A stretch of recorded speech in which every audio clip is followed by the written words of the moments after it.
Howdy, folks.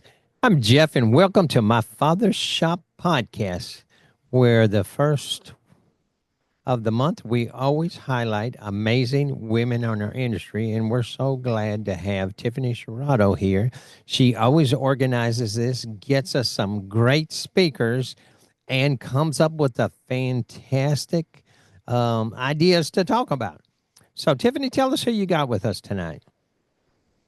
Well, tonight I've got two special ladies. I have Katie with us from North Carolina. She's at Johnson's Transmissions.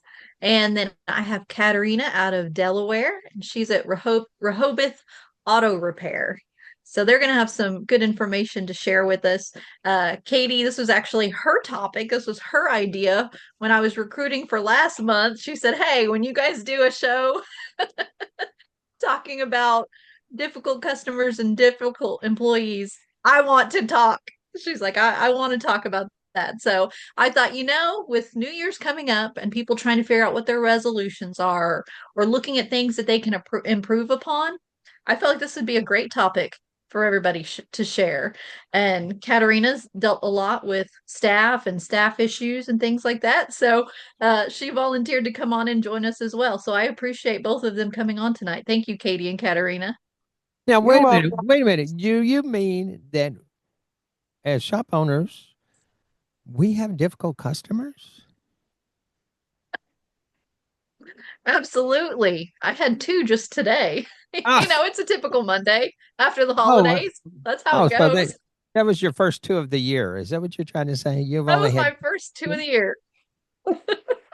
So, Katrina, you are still muted. So, since you really wanted this topic, let's go ahead and start off with you and tell us a little bit. First, introduce yourself and your shop in Delaware. Tell the name, and you're just a mechanical shop. Yeah, we're General Repair, Jeff. 8 Bay independent shop in Rehoboth Beach, and the business has been around for 30 plus year. I am so new to the industry. I've only been involved in auto repair for about a year, and Katie and Tiffany have been great resources. They kind of, welcome me in their group, and they've just been very inspiring and thoughtful in, sharing everything, all the experience and knowledge that they've gained over the years. So I'm still here, but ask me again next year. And when you say they're so helpful, it's because of the group that y'all are in, the amazing women in automotive. Exactly. It's a very thoughtful group of folks who, obviously are in it day in and day out and still in it. So I think that's what really is important. And so we talk about a lot of things, everything from like training to, how to deal with customers and what kind of specialty like repairs people make and tools and yeah. Mhm. And so one of the things is y'all get to use each other as a listening board and vent and talk about some of these deals. So tell us a little bit more about difficult customers or difficult employees. I think you said you probably have both. Yeah, and I can start and I'm sure like Katie and Tiffany have things to add, but it's definitely, in the business to consumer world, right? We've got a bell curve. And so not everybody is super reasonable. We got some super nice customers and some super unreasonable customers, and they kind of like go the spectrum. I think in terms of customers is really about whether we've done a good job at explaining ourselves. And so we've Mhm. noticed that customers who trust us and understand and been coming right for a while are oftentimes overlooking sometimes the way that we explain or our shorthands or what have you.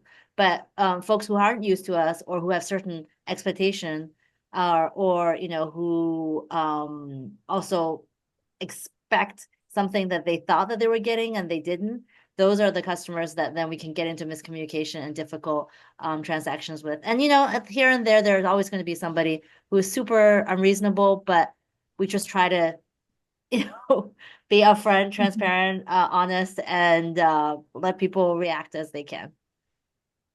And so when you talk about either the customers that have been there for a while or the new customers, is it has to do with procedures or it has to do with that it's a new customer and they don't know, maybe their expectations are different than your business model? Yeah, I mean, it falls into a couple of different categories, right? Sometimes it's, hey, you just did a repair for me, and now my car is doing this.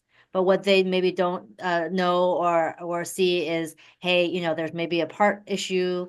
If they had called us and trusted us, then we could have figured it out and warranted the part and the repairs. But it's often because they're also in a stressful situation, right? We've got this guy who, caught himself like, hey, he brought his car in, it got repaired, he was happy when he left, but then he found himself in a garage like, 3 level down. It was really hard to get a tow truck there, and automatically he associated that it was because of our repair. Well, it was because of our repair, but it turned out that it was because of a faulty part. And when he went to when he went to the shop that the tow truck brought him to, then they told him that and they figured it out. But at the time he didn't know that, and then he overreacted, and then he realized that. Um, but if we had overreacted in response to him and saying like, and you're an idiot or you're a jerk, or like, why didn't you call us? Then that would have made it even worse, right? We don't Sometimes use those words, do we? no, we try not to. We try to Should like not. take a deep breath and like, and it's frustrating. I think if you think about it, like I think about the cocent. I don't know if you've heard this concept of this concentric circle of grief, right? When you are the person who's experiencing the problem, you can vent outward, but you don't vent inward, right? So like the customer is like experiencing this, right? And so we're here to like listen, and then we can vent maybe to our colleague, or we can go vent to somebody else who's like outside of that. But if we vent back to the customer, it's probably not going to end well. But I think we also know when people are being unreasonable, when they're like, trying to kind of get, you know, either bring in parts that we can't, like, right, repair, or like kind of skirt around some rules or policies that we have made, and just keep asking or forgetting about appointments, even though they've been reminded multiple times, and then telling us it's our fault that we didn't remind them, folks like that. And so again, trying to be patient, but at the end of the day, I also say we don't have to serve every single customer to my Oh, whoa, whoa, okay. Here, wait. We're gonna touch on that. You don't have to service every customer. So, in other words, after 1 year, are you learning that sometimes it's okay to say no, or that it's okay to say that's not my customer? Yeah, that's fine. Because our folks are dealing with a lot, they're juggling a lot, they want to do the best. And everybody's threshold is probably a little bit different, but we have certain policies and rules, and then people can try to apply them. And then we also just say apply it with like thought and gentleness, like, if this is your relative or your family, how would you perceive this, right, on the other side of it? So So you're looking on the outside of the circle, but from the business being there 30 years, somebody's been taking care of folks in order, number one, to be in business for 30 years. And so, did y'all buy this or did you take it over? we're part of a very unique kind of setup where we are trying to take a privately owned independent repair shop to employee ownership. So we're working with a company called Team Shares, and they helped us to finance the transaction. But I'm kind of here to lead like the transition from private ownership to employee ownership. Okay. I mean, that's interesting. Yeah, it We may is. have to have you on the show again to find out more about that. Sure. But so you say you've only been in the business a year. What industry did you come from? I run a bunch of small businesses in the past, and then before that, I was in B2B tech. Okay. Yeah. And I have to just say that like Katie and Tiffany and like the rest of the folks in our group, right, have infinite patience because like, I have to say that this industry is very like it's very interesting because it's full of people who are very knowledgeable and obviously both like, have a good head on their shoulder as well as like can do a lot of things with their hands. But sometimes are not the most patient or the most understanding, and sometimes like like my tech sometimes will complain. I feel like if ice cream like that their ice cream is cold, like it's just which but they're so, and they're juggling, like in a repair shop, you have to juggle so much. You have to juggle customers, you have to figure out parts, you have to like, there's just so much going on. And so it's like a lot, it takes a lot of like capable people. And so maybe that's why tempers run high. But then, when that happens, people seem to just be in a situation where like, okay, trying to blame or like complain and that just doesn't create a good working environment, unfortunately. Mhm. See, Yeah, I think you bring up a good point that, a lot of times people take their customers' complaints so personally too, right? As a business owner, I know there's several women that are in the group that have commented about how their spouse, who's also the technician, and the other owner of the shop, they're not allowed to respond to reviews because they get so hurt by a bad review. They take it so personally and internalize it that then you get this back and forth conflict. And you really have to step away and try to see it, you know, on the outside, looking in to find where maybe the issue was and you do need to improve as a shop. Because we do make mistakes. None of us are perfect. If you find any shop that's got a 5-star review or, there's something wrong there. Because you can't make everybody happy. I don't care how good your shop is. You're not going to make everybody happy. I had a customer one time that thought we should just buy her a new car. She wasn't happy with um, some information we gave her from the dealership about a battery problem that they were having, that it would lose connection with the radio. General Motors had a service bulletin about it. And so we explained it to her. Every time that happens, if she replaces her battery, she'll have to go get it flashed. It was just an issue that they were having. So she had to come back for a warranty repair, which of course we would have to disconnect her battery for. They knew what could happen up front. And when she came in, because her radio wasn't working, she wanted a whole brand new car, which is just not reasonable. But, it was just one of those customers we had to work through the issues with. But that's a really good point. You have to learn to take yourself out of it, which can be very difficult, especially for somebody new to the industry or a first time shop owner. That can take time to develop that thick skin. and one of the deals there is like you said, that's an unreasonable customer. The what you're describing is unreasonable, and that's where you have to step back and say, okay, how do we explain them? How do we educate them?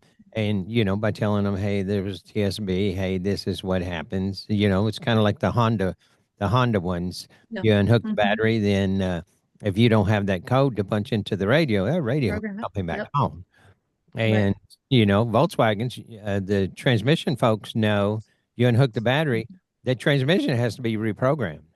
It's like Yep. it will not shift right. It's not a matter of in Katrina's world and my world where we can go drive something and let it relearn, or we can hook it up. Mhm. Like relearning the throttle, relearning the shift. Um, and some of these just won't do that, and it's like, oh my gosh. So then it's like educating them. That's a big part of our job now, is to educate folks and let them know. The other thing is to educate them when they first come in. In Katrina's case, this might help you.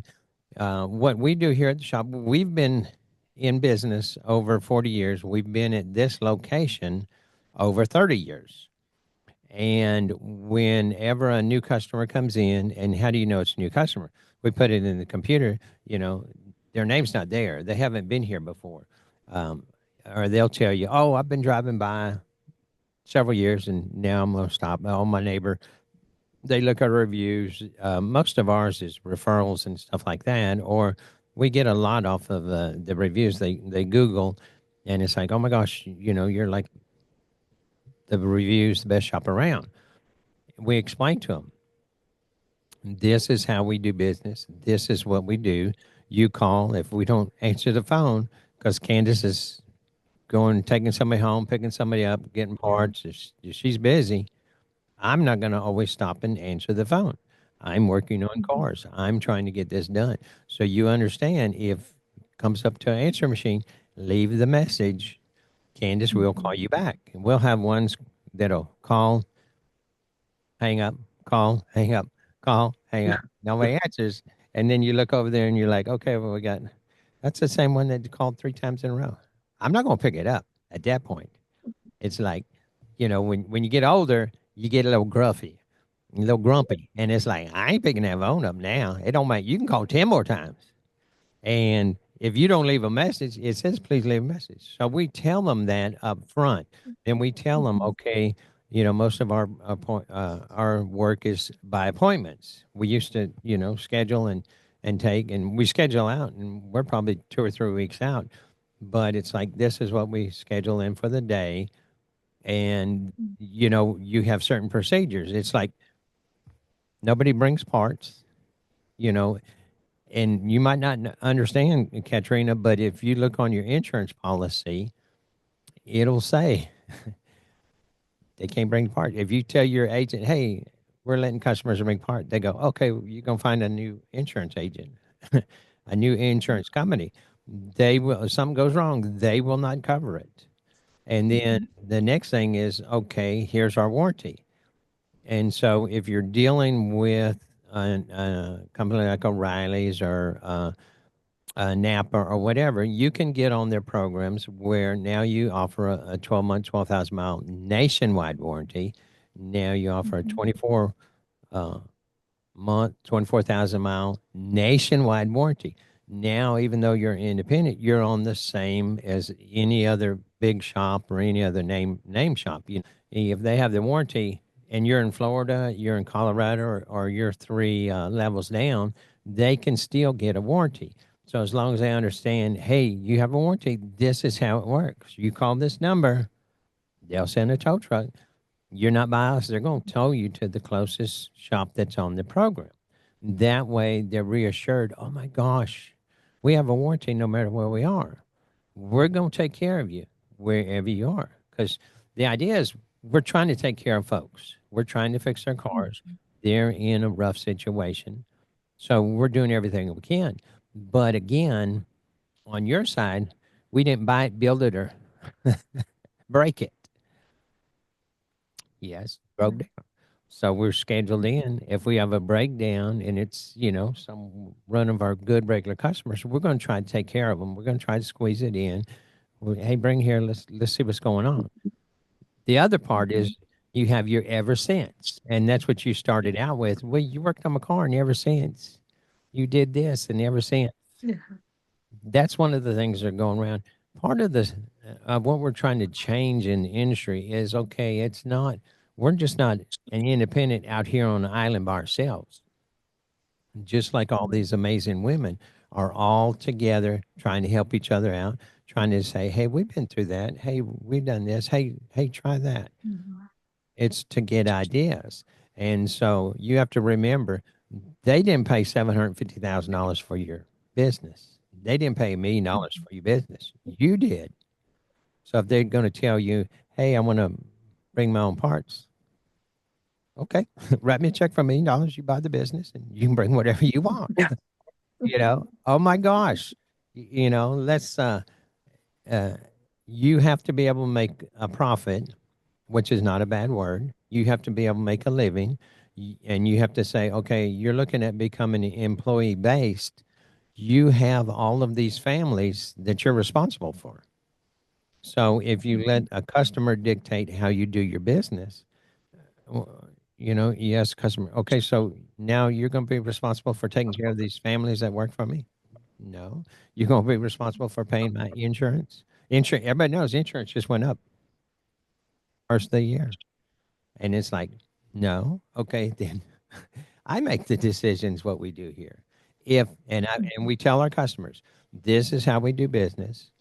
If that works for you, that's great. We're going to take care of you best we can. If it doesn't work out for you, there's a couple of shops down the road. We can give you some names. If you got a heavy car right now, and we've got this works out in it, hey, here's a couple shops down the road. Maybe one of those can help you out. This is how we do our business. If it works for you, we're glad to take you out. And then now if you're going to say, okay, we're going to be employee owned, then that means all of those employees are looking every month. Did we make a profit? Did we make a profit? Well, who decides if you make a profit, the customer or y'all? We do. Well, we try to. So we have, rough decisions. Everybody think, oh, you want to own a business. Right. Yeah. You get to be the bearer of bad news almost every day.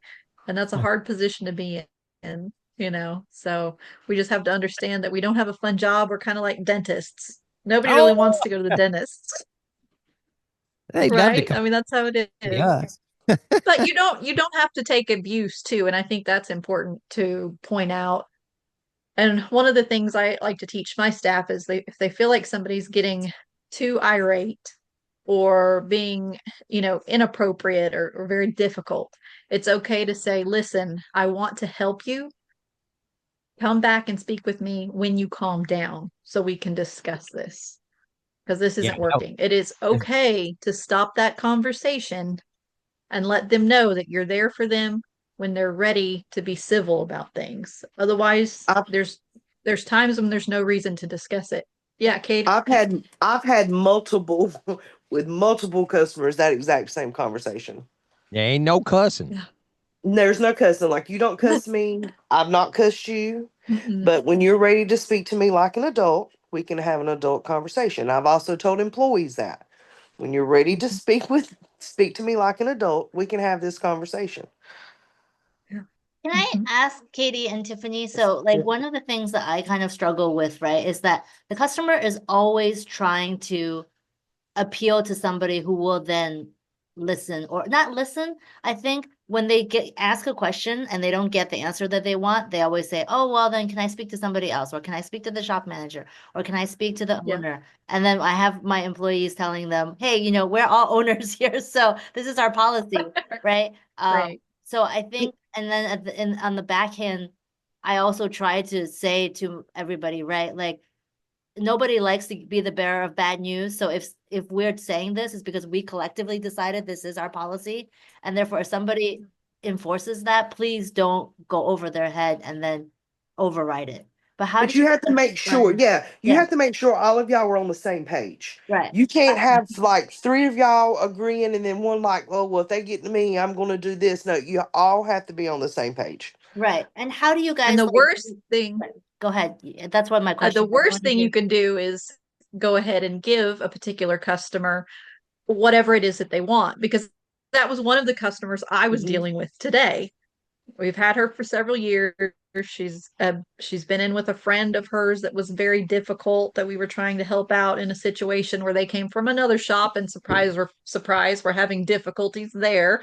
So then we kind of got put into the middle of it, and she's exactly what you're describing. If she doesn't get the answer from A, she wants to go to B. If B doesn't answer, she wants to speak with myself or the other owner. And they've already told her no. So when she came in today and asked to speak with me privately, I again told her no. And I again gave her all the reasons why, because she is a customer who, if you give it to her once, she will learn that all I need to do is speak with this person and they will give me whatever I want.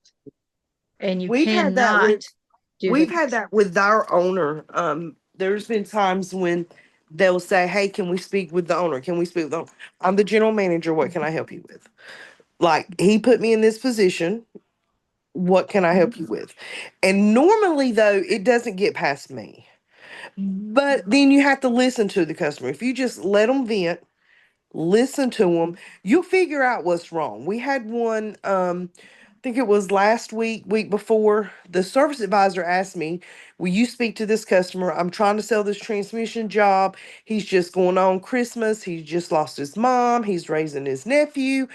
I'm like, okay, well, let me talk to him. Well, in Tech Metric that we use now, it automatically adds the 3% for credit cards. It's automatically on there.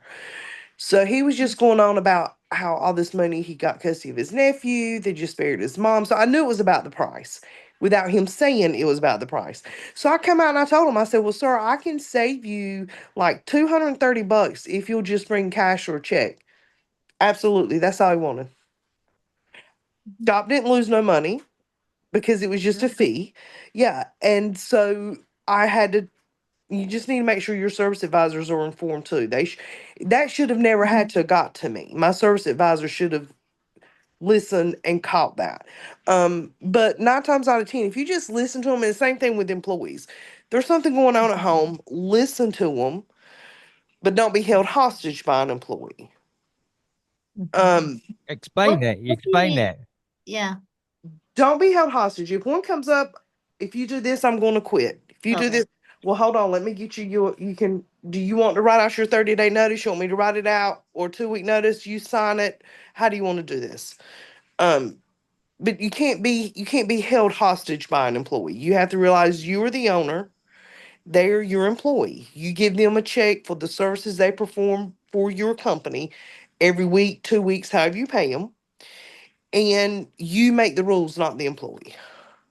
Yeah, and I have this other metric, like other tool that I use, that I try to think about as well, which is kind of like Katie, what you're saying. So I have this like XY. I love these 2x2 matrices, so I'll try to explain them. They might be too complicated, but it's like on the one axis is people's like willingness to help, and then on the other axis is their like it's not really grumpiness, it's more like um it's their like need to be convinced that this is the right thing to do before they will do it. Mm-hmm. And so you can think, Yeah. right, like I don't know if you've seen the TV series House with Mm-hmm. this like really grumpy doctor who's like very knowledgeable. He's like actually in his heart a very kind person, right? And he wants to help, but he just has like this really gruff exterior. Instantly trust everybody and also like want to help everybody kind of a person, right? Which is also not great. But so I feel like in just transitioning a little bit to the employee side, I feel like I try to put my employees in these categories, right? So you don't want somebody who's like agreeable.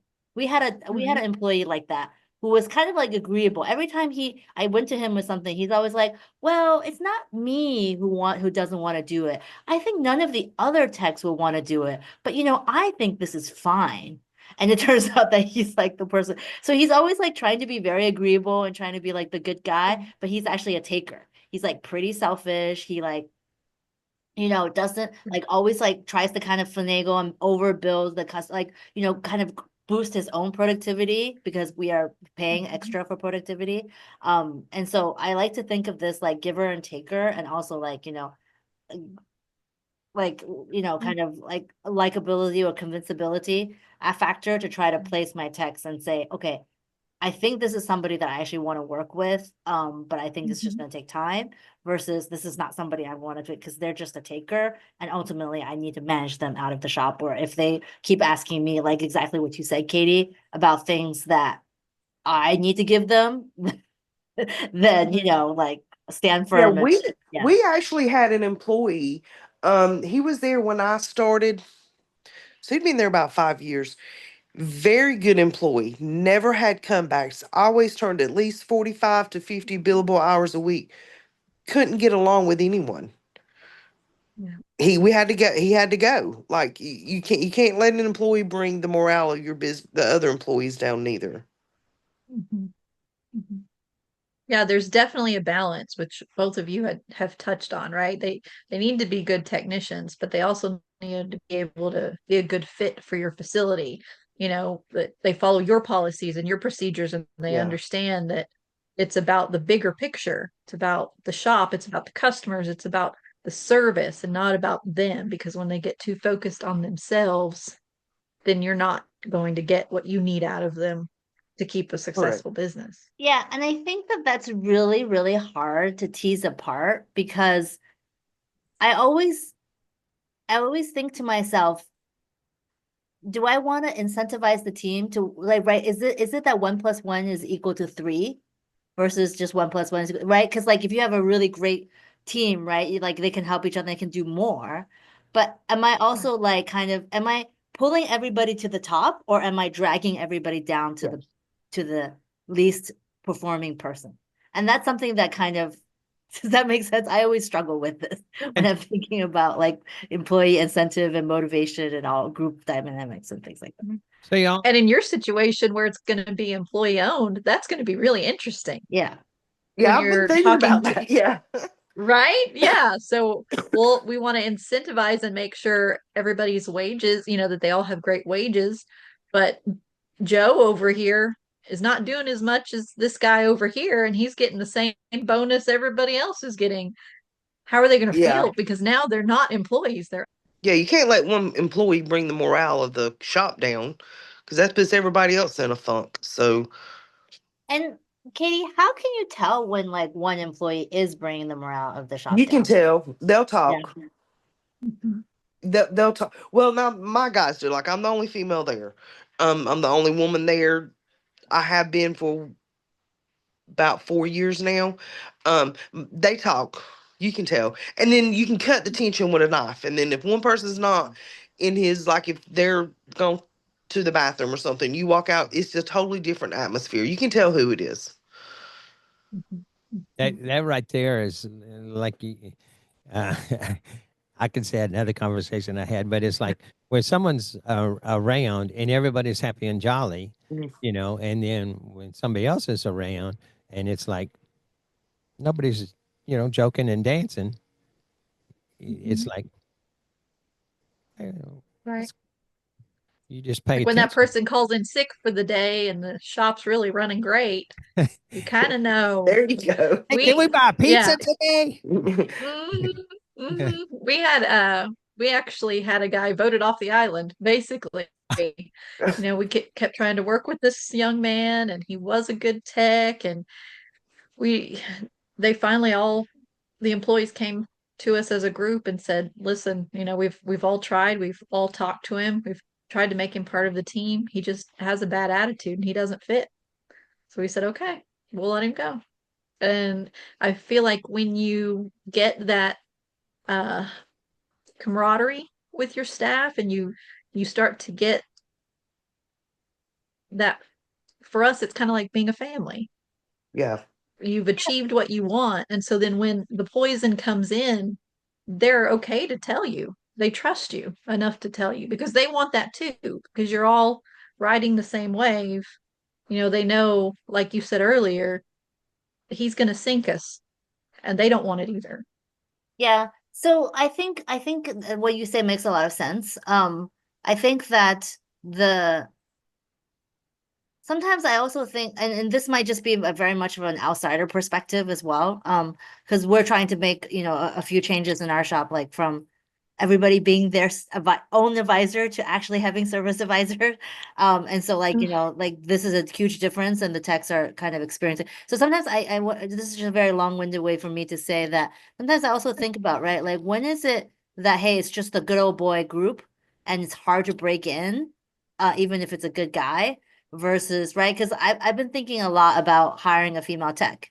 Not because I think necessarily that we need to hire a female tech, it's just because, hey, we're looking for techs and they're actually females who want to be tech. Go figure. Like maybe we can hire one of them. And Right. but like I keep getting from my shop manager, oh, I don't know, Katarina, do you think that a female would fit in here? Like it wouldn't be the same, like the guys wouldn't be able to make the same jokes and all this stuff. And I was just like, all right, that's I guess. So, I kind of think about that as well. Like on the flip side of that is, Right.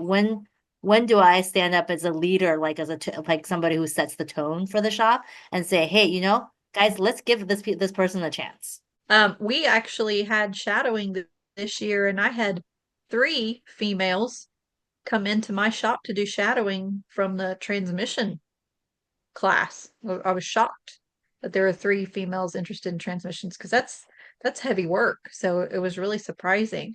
Uh, I think that the good old boys club are going to have to get used to it because as we have a need for techs, females are going to apply. A lot of the female techs that I know can handle a few silly jokes. Some of these women would probably make them blush, in many instances. I know Katie doesn't have any problem listening to some of it. I I grew up in a don't. shop. I know what it is. Yeah. I don't like it, but I grew up I holding the flashlight for my dad. So yeah, like it doesn't. Now there are certain things they won't say. They're definitely, now that my husband works there, there's certain things they won't say. But even that is separate too. Like we're not married at work. Like we're married, but we're not married kind of thing. But there's you will get a female tech in there that will go toe to toe with them. Mhm. Mhm. Yeah. Yeah. is it your decision to make the hiring calls, or you kind of do it Yeah, as a group, or I how are obviously, you? right, like I obviously want like everybody to kind of have some buy-in. And I think you're absolutely right. It takes a certain personality. And what the text can't stand is somebody who doesn't know their shit. And so like, if somebody is just like asking silly questions or can't like, can't figure things out, that's what they really hate. Yeah, but then your techs Right. need to realize though, if you're getting someone like out of school, you're getting a female tech, even if it's a male tech, they were in that Yeah. position at one time too. So Mhm. you need to they need to realize that, hey, let's help build this generation up so that they can have, know what I know. Because your techs can't be Mhm. too good to teach someone. Right. Yeah. And you would have to knock them down a notch with it. So Right. we've now moved to like an apprentice program because we've been hiring C-level Mhm. techs that just haven't worked out either because they can't do what they actually say they can. So now when we have an apprenticeship program, and actually we made the giver of the group that's very disagreeable, right? Like kind of the house kind of Mhm. personality, be our apprentice mentor because he's actually like really good at explaining things and he's thought things through Mhm. himself. Yeah. And he really just genuinely wants to help and wants to see people Yeah. succeeding, honestly. He enjoys it. You've given Yeah. him purpose. Yeah. So Yeah. now you kind of softened him up, right? Because you figured Yeah. out what motivates him, which is At what we were first, just talking Yeah. about. I was like a little weary. I was like, are you guys sure that you want to make this tech? Like, because he's kind of like, and they're like, no, we think he can do it. And then, he's really taken to the position. Yeah. That's Now, awesome. when you talk about that the CTEX can't do what they say, Mhm. a whole lot of it comes back to the school, and you have to remember two things on the school. Is number one, they can only teach them what they have at the school. So, in other words, whatever lab vehicles they have or whatever vehicles that they have come in, and is not always necessarily what we as general repair shops work on. Number two is the equipment and stuff that they have. They can only teach them with what they have there. And then on the side note is most of the schools promise them the moon to get them in and to get their grants and their money. And then after that, it's like, they don't care. But, some of them have built-in programs on, okay, when you graduate, we'll find you a job. And some of them don't. But so you have to remember that's the biggest part is they can only teach them what they have or their program. And then we get them in the shop and we have to say, this is the tools and equipment we have. This is the vehicles we have. General repair, you may work on American, Asian, and European. And a lot of shops that I've met that will come up to our Amazing Women booth when we're at the conferences and things, they'll say, "Hey, I gave a female in my shop a chance. She was one of the best technicians I ever had because of those little things." And the HR questions don't come in just because they're female. I have two young men that sit in the break room and read their Bible at lunchtime, and they don't like the Oh, cussing. They don't like dirty jokes, So it's just one of those things where it's not necessarily a female thing. There could be a time when you hire just a fantastic tech, and if they're too rough in the shop, they're going to have to learn to tone it down, especially if they want a good employee. So it's just something you'll have to kind of gauge and see how raunchy they really are. And if it's something you guys can tone down, so that there is no legal concern. Because as you said, you're going to become employee owned. So that's going to be everybody's responsibility. Yeah. So, Katie, tell us a little. You're at a shop in North Carolina, and you said you're kind of out in the boonies there just a little we bit. are. And We so, are. tell us Well, the. where we live, like where I live down a path. I got cow fields around me. I have to watch for deer when I come down our path to the house. But even our shop is the closest, I would say, town, and it doesn't even have stoplights. Is what, about 8 miles from us.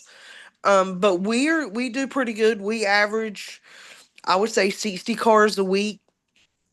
Average RO is about anywhere from 8 to 1,000. Um, when he first started, Jerry, it's a one owner. His son does work there too. He's been there a little over 30 years. Was strictly transmission, then he went into auto repair. We don't rebuild transmissions anymore. We just R&R them. He doesn't. He will take one or two in a year that he'll do for like long time customers, but we don't rebuild anymore. And so yours is Johnson's Transmission Yeah, and auto services. and auto. And what town is that in? Dunn, North Carolina. Okay. So tell us a little bit. You've been really helping on addressing problems and stuff, but tell us a little bit of issues that you've had as far as difficult customers. Well, we had one today. We also have a car lot, and this come up like right at 6 o'clock. Um, she bought the car a year ago, paid cash money for the car, so that side of the deal was over and done with. You buy that car as is. So '04 Toyota Solara. She paid $5,000 for it. Well, it's in the shop. She says that the check engine light come on. She thinks we sold her the car and that we turned the check engine light off. So now it's come back on. I'm like, well, it's been a year. It would have come on before now. Um, and she thinks we sold her a bad car. And she doesn't want to pay for the diag. She wants to pay for the tow and just come and get her car. And I'm like, no, you won't pay for the diag. I had a technician to diag that car. Now, Um, now, see, number one is you're dealing with a cash car.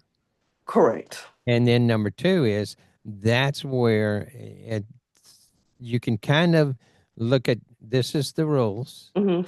And sometimes you can kind of say, okay, is it easier just for me to let her pay the tow and tow it? And then you don't have that problem anymore. You don't have the headache. Okay. Well, Yes, you didn't have the technician still's got to get paid.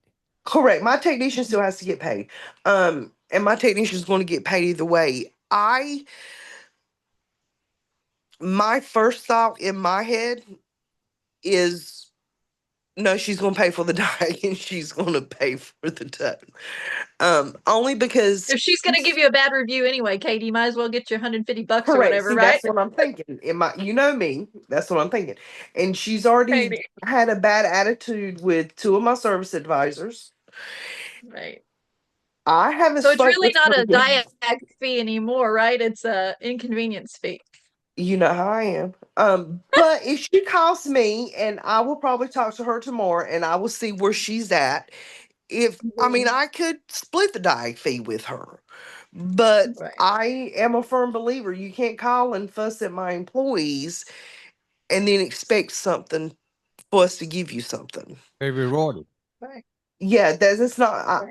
That's why most people call and want to speak with Jerry, but he will always refer that stuff like that back to me. Um, I I will only take so much from a customer because I have no problem breaking up with a customer. You have to realize what is this customer bringing to us.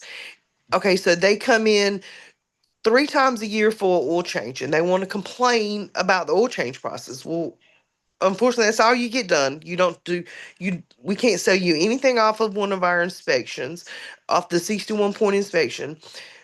What are you bringing to us? And so I have no problem telling them they need to find another shop. That's a Walmart oil change customer. Correct. That's those. They get that coupon in the mail. And see, that's kind of, as you're coming in, taking over the business a year. And Katie, I guess you've been there 5 years. I've been there. Yes. I didn't start out I started out on the other side of the business selling cars. And then I become the office manager / payroll / accounts payable, accounts receivable, everything else. And then as of January 1st has been 1 year since I've been the general manager. And see, it's kind of good in one point. Then you came from the used cars because then you can come over here and say, guys, we need to make sure that the cars are reliable, Yeah. that they're going to last. The first part there when she says the light came on after a year is Let's educate you. Yeah. But go out there and we can clear that code. And now this computer has to go through, and on a '04 Toyota, you probably have 12 computers. Those monitors have to reset in order for that light not to come on. And we hook it up, and it'll either, be not ready or it'll be pending. If it's pending, it means it's looking at it. That light's going to come on. So Yeah. between 50 and 150 miles, that light's going to come back on. Yeah. Right. And then once they understand, hey, this is how the system works. And then Mhm. you go in a little bit further. We did a diagnose. This is what's wrong. Unfortunately, cars break down. Unfortunately, this is a cash car, which means it's not, nowadays you can pay $10,000 for a cash Right. car. Correct. Yeah. And You bought this you, car as is. you have a range Yeah. where under 5,000, it's going to need some stuff on it. Yeah. The 10,000, it might get you by for a little while before it needs something. Yeah. Right. And you have a range Mhm. that is okay over that amount. Even when you go buy a 30 or $40,000 used car that has 36,000 miles, okay, it just went out of Mhm. warranty. Yeah. There's a reason they call it a warranty up to, so many miles. And so, Yeah. Right. they just have to be educated. But then it's like, okay, how unreasonable are they? If Yeah. at that point you say, it's not worth, I'm gonna talk to her, and if she understands, then I'll split it. And they just gonna be totally unreasonable. Okay, here, pay the tow. Where do you want it towed to? Yeah. You're done, because sometimes it's like, is that patch of hair worth the diagnostic fee? Is the sleep worth is the aggravation? You upset my pizza lunch. Is that worth? Yeah. And of course, we're gonna pay the tech. Yeah. Mhm. And I have to say, Katie does just such a good job of only being in that position for a year. She's always learning. She's always looking for information. And I think the other thing she does well, which she had mentioned when we were having the conversation about this topic, is she comes into the group and vents Oh, because I would vent in a heartbeat. she realizes that we need to be able to vent when we're taking the Yeah. brunt of upset customers, even if it's only, once in a while. Your spouse doesn't want to hear you gripe every day when you come home, Correct. or your Yeah, friend or especially whoever it is hers. that you I usually was vent there. to. I was there. I already know what happened. Yeah. Yeah. Right. Now But he's listening to everything that we're saying because, like I said, he's on the other couch. But he will let me vent. But then he's going to agree with me. But I won't. I would like it when someone says, "Well, no, maybe you took that the wrong way." But that's why I love this group. They know all about my service advisors, the problems with my techs. Like we're good. We're good. right. And everything's always confidential, because Yeah. we're all in the same boat. We all, it's lonely at the top, right? If you're in management or ownership, particularly, there's not a lot of people that you can talk to confidentially. So this group is really great for that. Now, when we talk about New Year's resolutions, let's hear some of these. Katie, go ahead and tell us. I have one, and it's to be more accountable. I'm going to hold my service advisors accountable. I'm going to hold my parts person accountable. I'm going to hold my techs, and I'm going to hold my boss man accountable. And Mhm. I have to do that for me. Myself, my health. I have to be able to hold them accountable. And In what way would you hold the boss accountable? I mean, would you stand up and say, "You put me in the position. Don't go behind me and say yes when I've said no." correct, and I have done that. He knows I'll tell him. Um, he probably put the wrong one if he didn't want me to question him in this position, but I think that he likes that. But I just have to be able to hold him accountable. My main thing is I am a firm believer. When I first started working there, he wanted me to go over his policies and procedures. Um, he had almost 300 policies. Now we had 10 employees. And so I'm sitting there going, oh my gosh. So I got to looking and like this policy would be the same as this policy. This policy basically says the same as this. So at one time he would get upset about something, write a policy, get upset, write a policy. So I had to go through it. I'm a firm believer. If we got a policy, it's there for a reason. There was a change in one of the policies the other day, and he knows that he changed a policy for one tech, and I'm waiting for the other techs to see how he handles that. Because our techs are like that. This one doing it, this one doing it, this one doing it. So we're just going to wait. I'm just going to sit back and I'm going to say, this is the reason why I was telling you. This is why you had a policy. Katrina, that's a big point right there for you to remember is whether they're employee ownership.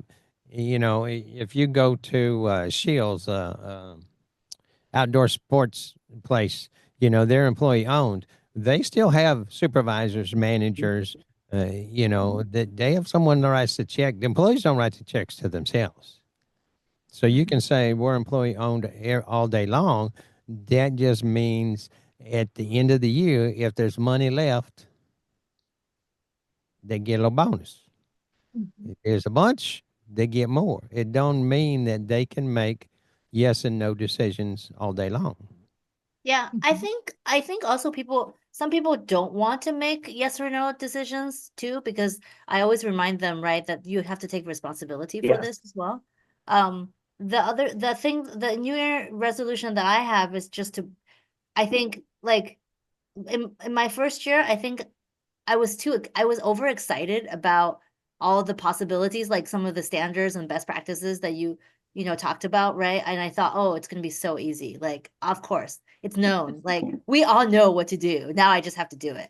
But I didn't, you know, kind of account for, you know, the people's right, like how hard it is for them to like switch their mind from something that they were used to now. And then every shop also has its own culture, like, right, if we have a person who's like very anyways, just again to like I'm going on, but my New Year resolution is to be more like just to over explain like all the reasons for which we're maybe changing things, like we're trying to implement tech metrics, you know, or like a new shop management tool. I'm sure that's going to be a huge pain point. Everybody's going to be like, oh my God, why are we doing They're going to love it. I I love think it. so too, after a I while. love it. But you know, in the Yeah. beginning, and so I'm just gonna like over explain and over like, you know, kind of like ask just like kind of share more of like the vision and the future for folks so that they understand and like kind of break things down and plan and be more intentional in planning things out and giving us time to like do things rather than just assume that everybody would be like right there and we'll do it like from day one. If only it worked that way, it'd be wonderful. Yeah, why can't they? I mean, come on. Like my kids do everything perfectly every day. Come on. Like, That's right. How about you, Jeff? Did you have one? I'm gonna hear Tiffany's. Mine, to be quite honest. So we had started a second company, a wholesale company. So this year, everything's kind of where it needs to be now, kind of caught up on everything. I want to get back to working on my standard operating procedures and focus a little more and freshen all that up because we've changed. You know, you change systems and you change people and you know, you add positions. So a lot of that needs to be updated. So that's what I'm going to work on this year. It's funny. Mine, I guess I kind of have two. Is I told my wife, I said, you know, I'm gonna try to not be as grumpy. I was, you know, the biggest thing when you look at running a business and look at are people reasonable or unreasonable, the easiest way go to a restaurant and watch people order, see how people treat the wait staff, you know, that's working for tips, and they're trying their best, but they still have to rely on a cook in the back. They still have to rely on the prep person that's getting everything ready. They still have to rely on did they get double or triple seated or is that the They got time to spend with that customer, and then watch and see how unreasonable people are.